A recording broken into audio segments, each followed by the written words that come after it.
Hi guys, sorry about that. Some technical difficulties. I think I'm the first one on. Oh good, Aaron Pott is here. Perfect. Let me invite Aaron to join. Good afternoon, Aaron. I can't see you yet. It takes a couple seconds to connect. Oh, there you are. Hi. Hello. I love the glasses. So smart. Have you been reading a lot? Yes. Not a lot much more to do than that, really. Yeah, I mean, I guess you're not, well, what month are we in? God, you're not really April. making wine yet. I mean, are you like you're not dropping fruit. Are you pruning? Are you doing anything like that in the We've vineyards? been doing two things pretty much. Just starting work in the vineyard. You know, we were pruning in February, early March, and now Hmm. the grapes have buds have just come out, and grapes are about 3 leaves out. So we're doing a lot of work, spraying work, and then we're getting ready for bottling. We're going to bottle next month, so getting things That's exciting. bottling. Good. Good, good, good. Sorry, I was like 2 minutes late. I did a really cute Insta story reminding people to join us right now, and I had to get it up. So my tardiness was in order to remind people, pop on over. And it feels like we have a good amount of people. You guys, I'm going to try to wave at you all, but this is literally multitasking at a whole nother level because I'm going to be talking to Aaron, drinking wine, not spilling it, waving, and then let's say a prayer that my little guest Ernestine the Frenchie doesn't make too much noise. But Aaron, I'm sure if she does, you love her, so you'll be very understanding.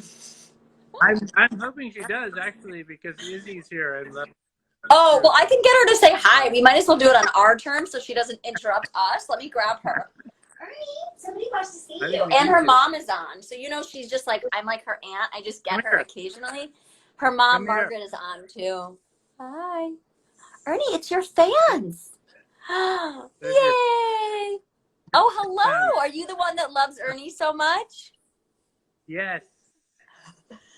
Oh, I forgot to put a bow on her today. Usually she has a bow.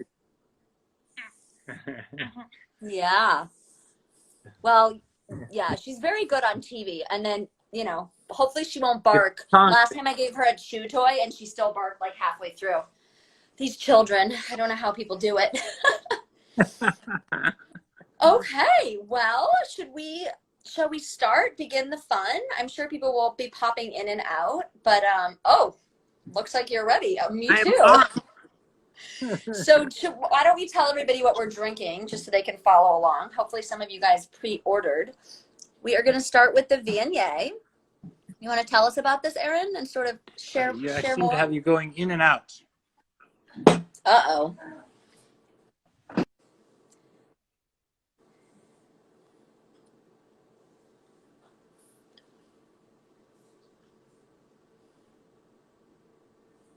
I can see you.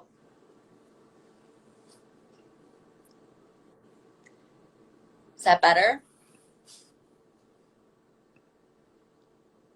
So, drinking. We are drinking. Oh, hello, Cat Fox, Restaurant Pico. Oh my God, we've got viewers in Kansas City on the line. This is amazing. Well, what do you call it if it's Midwest to West Coast? Not bi-coastal. Midwest coastal? Mid-coastal. Okay, there's a good solution, Erin. So let's get to it. I'm dying I think I've been wanting to drink this since about 3, but I've waited to join you. So shall we start with the Viognier? That would be perfect. Yeah. So this is the 20 meters cubed, and it's named for an obscure estimation of the amount of gold that exists in the entire world. Oh my goodness, 20 meters? So That's it? all, all the gold that's ever been mined in the world only amounts to 64 feet by 64 feet by 64 feet. So not a lot. Interesting. Erin, one of your viewers, Jeanette, says she needs to get her wine from you. Well, Jeanette, this is a perfect excuse to remind you to pick it up. You'll have FOMA now, and then you'll get your wines, and you'll be tasting this weekend or next That's week. true. I need to get Jeanette her wines. She's absolutely right. I will get her wine. Well, So this she's a good this sport to join along with us, even though she can't taste. That's always torturous if you know you love the wines. yes. So this is from my vineyard on Mount Veeder, which you have Yeah. visited, Yes. and it is 100% Viognier, and it's Okay. all aged and fermented in terracotta. It's so creamy. I mean, I did already take a sip, but it's just got a rich, creamy texture. Yeah, I love the aromatics of this right now. It has this beautiful honey aroma. And then the floral, the honeysuckle, Yes, I totally just tasted some honeysuckle. and I don't want to say melon. vanilla. Yeah, it's really delicate. I feel like sometimes you can have like a really bright acidic Viognier, and this is not that at all. Mm. And it tastes pretty low in alcohol. What alcohol would you say this is? It's 12.9. Okay. Yeah, so very, very low in alcohol for Yeah. California. It's beautiful. I mean, I did Coravin it, but I might be uncoravining it later. That might be a good idea. So it's all fermented in clay, like I said, in clay amphora, and all organically farmed. This is the lowest section of our property. It's a colder section and produces just wonderful, wonderful Viognier. Yeah, it really does. So I've been to your vineyard, like you said, and any of you guys after this, there's a blog post. I've interviewed Aaron, and I've also did a blog post about the vineyard, and it's literally at the tippy, tippy, tippy top of Mount Veeder. You feel like, I told you today, I feel like you're like in heaven up there. Yes. So yeah, you guys can pretend, since none of us are going anywhere at the moment, you can visit Aaron's vineyards after this Instagram live and sort of see what it's like up there. I went on a really cloudy, cold, foggy day, which is sort of fun to get the I mean, I know the grapes love that weather. Yeah, it was raining when you came up. It was amazing. Yeah, I was wearing my sporty rain gear. I feel like you didn't know that I had that sporty side to me. I knew you were the fashionista. I had to expect the best. Well, thank you. Yeah, that was really fun. My dad and my stepmom went. I'm trying to get them to join, so we'll probably have some Midwesterners joining as well. But yeah, you guys, it's really interesting. Like, I think it's very important to understand a sense of place. So why don't you talk about some of the characteristics of St. Helena and that AVA, since the wines we're tasting are all coming out of there. Actually, Mount Veeder. Why did I say St. Helena? Yeah, so Mount Veeder it's a very unusual appellation. It's on the side of a volcano. It's where I am is 1,600 feet in altitude. It's one of the biggest appellations in terms of size in Napa Valley, but in terms of grapes planted, it's one of the smallest. So, Interesting. and what that means is there's just so many steep hillsides and so many difficult to reach sites that it's just impossible to plant up there. So very, very rugged, very rustic, wooded landscape. Yeah. The areas that supports redwood trees, you know, it's the classic California coastal mountain range. And so we have a lot of forest up there. It reminds me a lot of Mendocino. Like you can almost feel like you're in Mendocino now, Napa Valley. Yeah, exactly. And it has a spectacular view of the Napa Valley. It's all, it's not, there's no volcanic rock on my property at all. It's all sedimentary rock. So it's very cool, very, doesn't give off a lot of heat rock. And very Okay.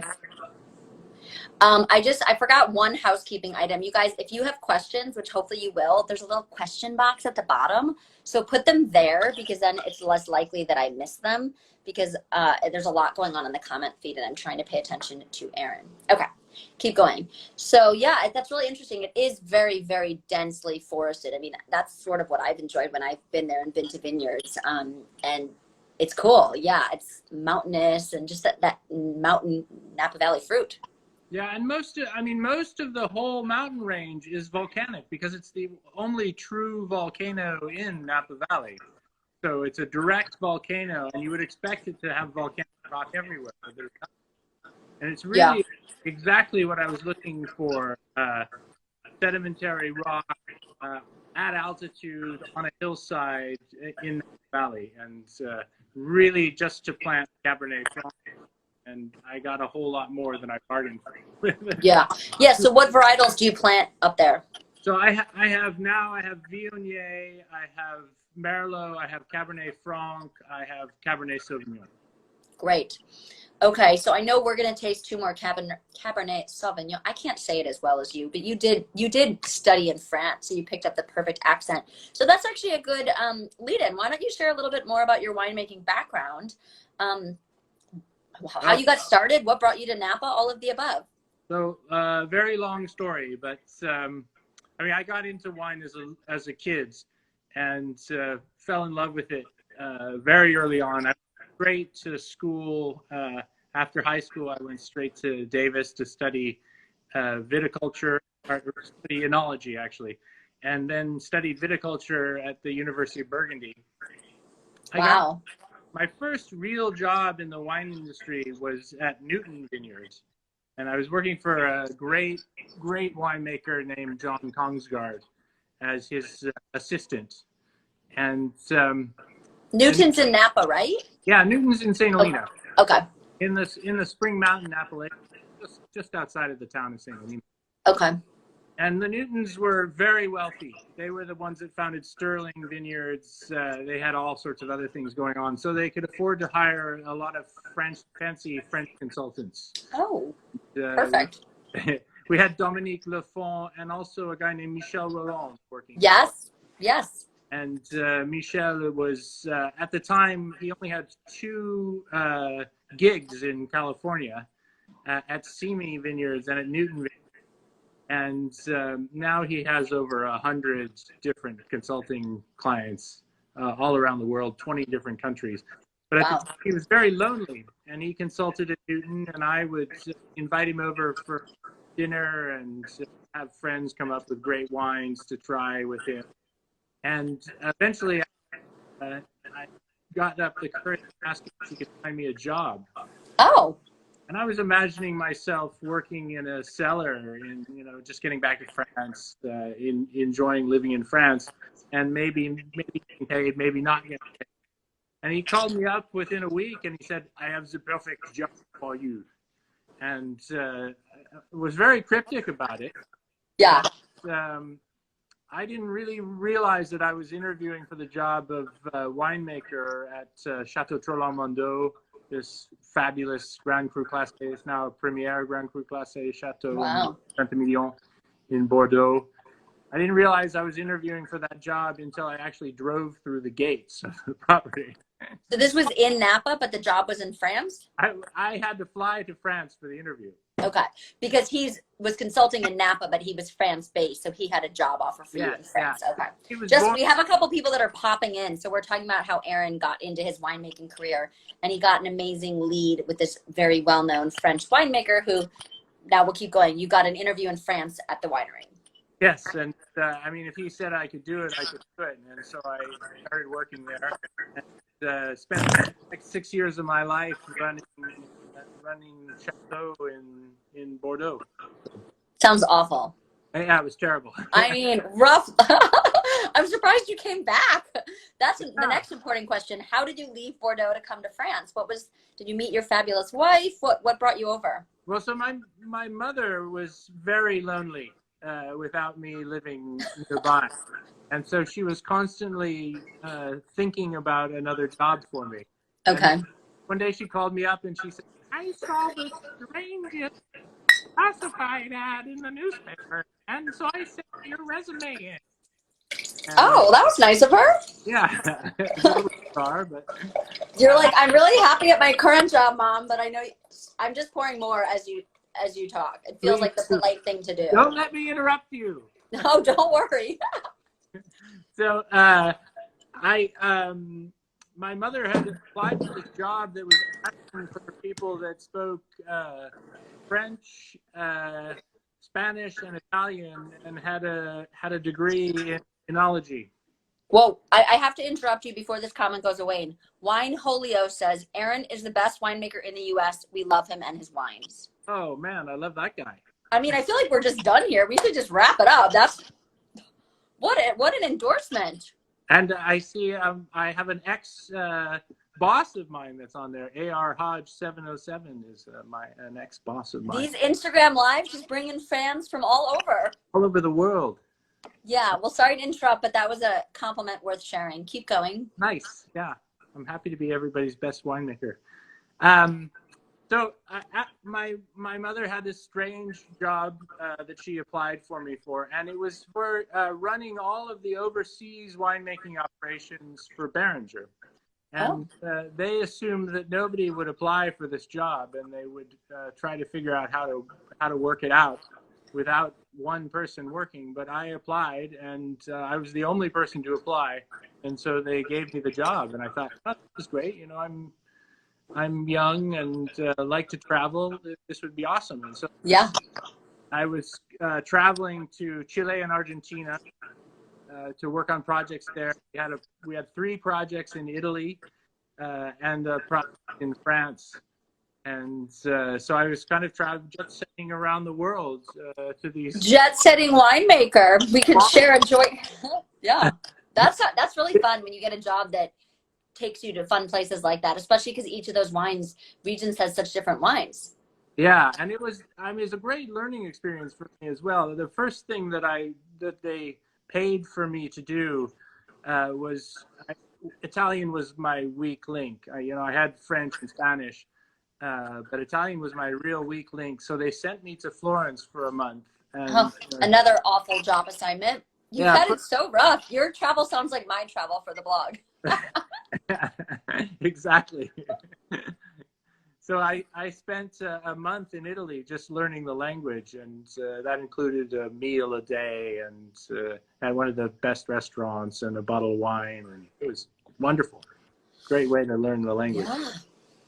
And then you probably got familiar with like what pairs best with which wines, I imagine, if you were eating so much. During that month, I was eating a lot.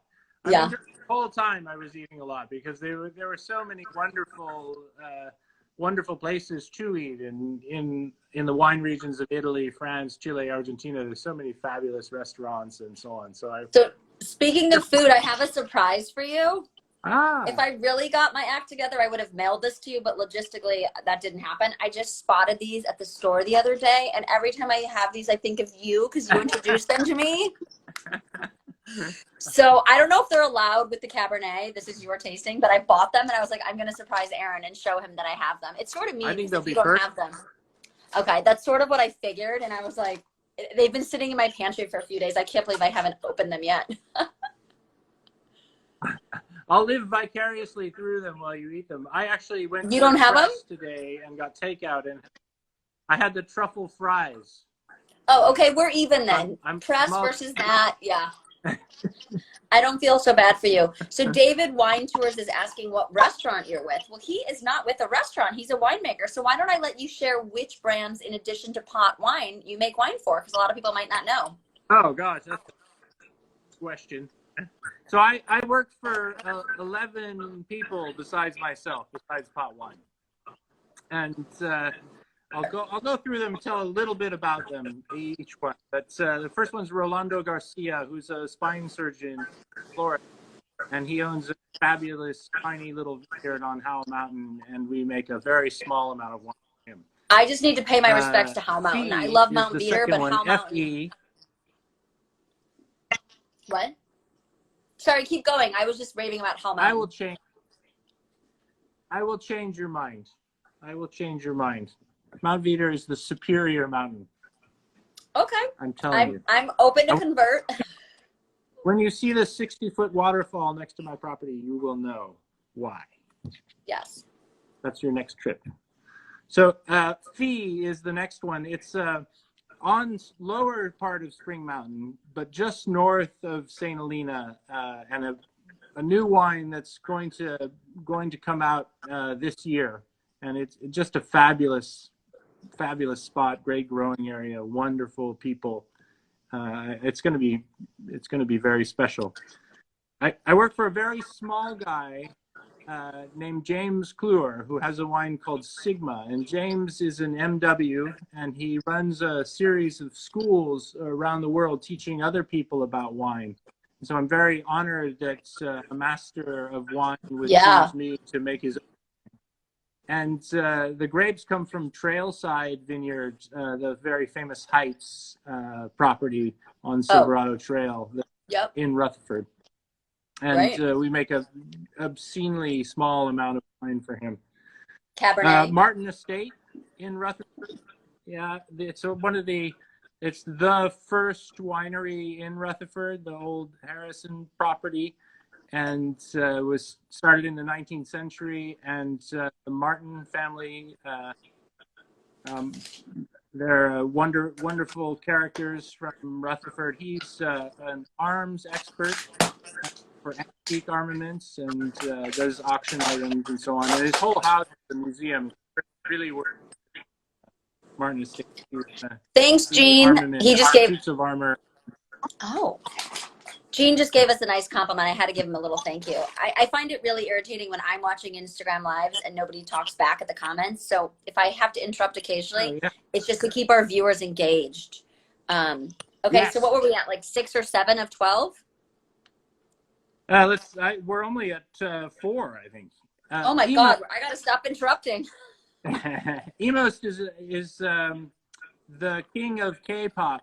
Mr. Suman Lee has a wine project in California and in Napa Valley, and I make his wine for him. And he owns a few restaurants around the world.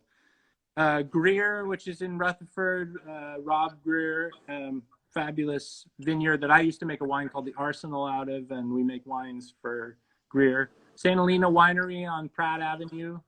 One of my favorites, beautiful benchland just above the river in St. Helena. Blackbird Vineyards, you may know. Yes, that's how we met. Yeah, known for their Merlot. Perlis in Calistoga, the Ravens and the Serpents wines. Bernard Magret, the owner of Chateau Pape Clément in Bordeaux. I make his wines here in Napa Valley. And then Seven Stones. Oh my God, how do you remember all those? It's like children. Do you do it alphabetical or? I have to deal with them every day, so they're easy to remember. But Seven Stones is the one I want to get you to visit because there's a painting of you up there. Oh, right. You told me that the night we met. Where is this winery? Yes, it's at this winery. So okay. Well, as soon as shelter in place ends, I'm all yours. I'll go to whatever winery you want me to go to. I'm going through it's so weird just not like being, in wine country and hanging out with people like you and drinking and feeling grapes, but we're doing what we can. It's so weird not to have people up here. I mean, it's so much a part of our world, and not to have anyone here it's certainly changed my work. Well, thank you for giving us an hour of your time. Hopefully this is going to provide joy to some of our watchers and definitely you and me. So, I mean, as long as we have fun, that's the #1 priority. #1.5 is that our viewers have fun, that Ernie doesn't bark in the background, and I might just have to eat one of these chips. But, well, let's see. Do you want to move on to the red, or should we? Yeah, let's move on to the red. Okay. So I got 2 reds for you today. And the one is our Pott wine Napa Valley. Aha. Haha. Cheers. So this is the 2017, and it's our it's made up of all of the vineyards that we work with. I have let's see, 8 wines that I make. So I make the Viognier, the 20 cubic meters that you saw from our property. Incubo is the Cabernet Sauvignon from our property. Space and Time is the Cabernet Franc dominant wine from our property. Then I make Her Majesty's Secret Service, which is from Stagecoach Vineyards. Turf War, which is a small production wine that's just north of St. Helena. Calihol Nanook, which is from Spring Mountain, very top of Spring Mountain. And then I make a new wine, Cabernet Franc from my property that's a natural wine, no added sulfur. Oh. That's called Agnès Sorel, named after the mistress of Charles VII, the king of... Oh, so I do want to ask you, first of all, you have another fan, JK114. She says you make the best wines. What? She is right. Yes. So you have really cool, fun names of your wines. How do you come up with these names? Because I feel like that's half the fun for you. My wife and I, we drink a bottle of that wine, and then we think about it. Mm. And that's where it's a great way. Yeah, this is lovely. So this is just a little bit from every one of the properties, and it's if you imagine Pott, as you know, the name always elicits drug comments, but this is sort of the first one's free version of the equation. It's an inexpensive entry level wine. And how much is this? This is direct at $60 a bottle. 60. Okay. Yeah, and 100% Napa Valley Cab, a little bit of Cab Franc in there, a little bit of Merlot in there too. That was my next question. Okay. So what, like 92% Cab, the rest here and there? Yeah. Cool. Often in years more Cab. Yeah. Well, just getting back to the Cab Franc, which you just briefly mentioned, I feel like Cab Franc, it's almost like Merlot. I feel like it's like not the cool kids that everyone likes, but then when you try it and you give it a chance, you're like, oh my God. Like, I remember when I fell in love with Cab Franc a few years ago, and I was like, why have I never given this a chance, you know? And I think just like, especially for people that might not drink as much wine as you and I do, my advice would be like, try all of these funky varietals that maybe you don't know and you're not familiar with. Cause like, it's always just like so eye-opening. And even if that's not the bottle you order every single time when you're out for a steak dinner, just, you know, every once in a while when you're in the mood, it's a nice change of scenery and it just widens your palate. Wouldn't you say? I totally agree. I'm a real, Cabernet Franc is one of my favorite varieties. Really love it. It does so much, makes so many great wines. And it's especially perfectly adapted to my property. Yeah. So this one is so beautiful and silky. If this is your entry level one, I mean, this is quite a luscious, lovely wine, especially at $60. You're getting a lot of bang for your buck. It's a fun wine. It's fun. It's been fun to make. I've enjoyed it. We go through the same process that we make our best wines. You know, it's fermented in wood, open tops, hand punched down, indigenous yeasts, all organic, nothing added but great. So. Yeah. And it's got that nice, I mean, you can taste like a little bit of like, you know, the terroir and like the earthiness on the finish, but it's still very delicate and like silky and lovely. You know how sometimes Napa Cabernets are just so in your face, you're like, I can't drink this. This is totally drinkable right now. Yeah, I don't want to make huge fruit bomb, super high alcohol wines. I'm interested in balance and elegance. And yes. this is the only wine I get for free, so I want something I can drink too. By the way, can I just tell you, have you seen this glass before? Apparently it's a new Riedl Cabernet glass. Wow, I'm doing all these.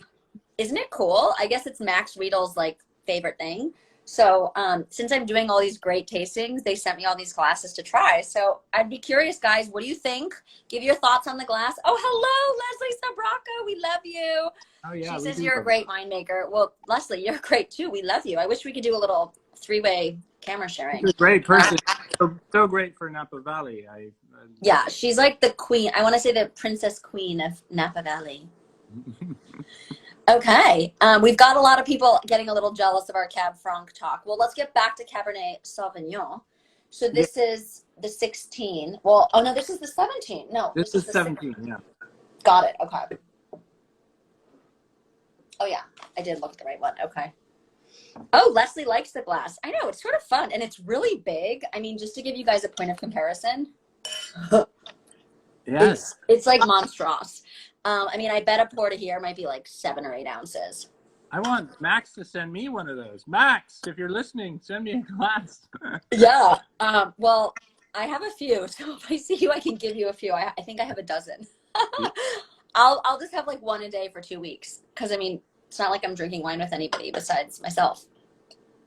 When I was living in Saint Emilion, I had the California Pavilion at the big wine Vinexpo, the big wine program that they have. They left Riedl glasses for me, which was very generous, and I broke them within a year. It was terrible. You would look at them the wrong way, and they would. Well, I did break a glass last week. You have to be very gentle hand washing. I feel like the prettier the glass is, the more likely I'm going to break it. Yeah, exactly. We do have a couple questions. I have not been utilizing the questions section. Oh, good. Great questions. All right. I'm going to start with the more general, and then we'll work our way down. Do you have a favorite wine? I know the answer to this. I've asked this to a lot of winemakers, but let's see what you say. I love so many different wines and so many different regions, and there's always somebody that's making wonderful wine and original wine and authentic wine in every region. And that's my favorite wine. Okay, well, I'm going to guide you a little bit. Last wine of your life, what would it be?